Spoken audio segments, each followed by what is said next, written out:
ang ikatlong bahayag ni Jesus. Nasusulat sa 1:19 verse 26 to 27. Nang makita ni Jesus ang kanyang ina at ang minamahal niyang alagad na si Juan, sa tabi nito, sinabi niya, "Ginang, narito ang iyong anak." At sinabi niya sa alagad, "Narito ang iyong ina."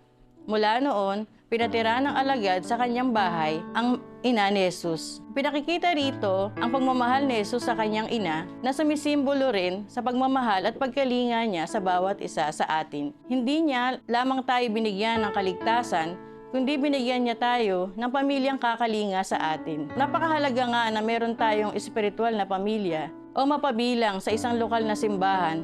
Dahil dito po natin nararanasan ang pagmamahal na katulad ng pagmamahal ni Jesus. Dito rin po tayo matututo at patuloy na lumalalim sa Panginoon. Tulad ng isang pamilya, hindi laging perpekto o masaya. Kaya kasama na din dapat ang pangunawa, pagpapatawad, pagtutulungan, pagdadamayan at pag-iibigan. Tayo ay naligtas at pinatawad lamang sa biyaya ng Diyos.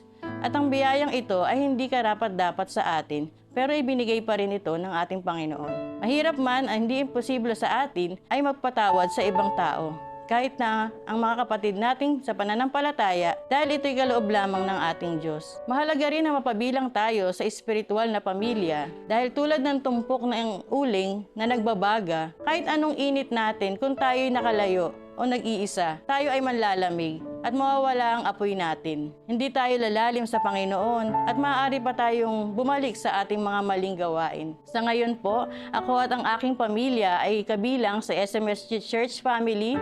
Hindi po aksidente na narito kami. Bagkus pangako po ito ng Lord sa amin na siyang kakalinga sa aming espiritual na buhay. Dahil nais po ng Lord may kasama kami na titingin at mag-aalaga sa amin upang mabago pa para sa Diyos. Sila din ang napagkukunan namin ng lakas at gabay, lalo sa panahon ng mga pangangailangan at mga pinagdadaanan. Kaya sa lahat po ng manonood, inaanyayahan po namin kayo dito sa SMSG Church, sa Tondo, or maging kapamilya po kayo na isang lokal na simbahan dyan malapit sa inyo. God bless po.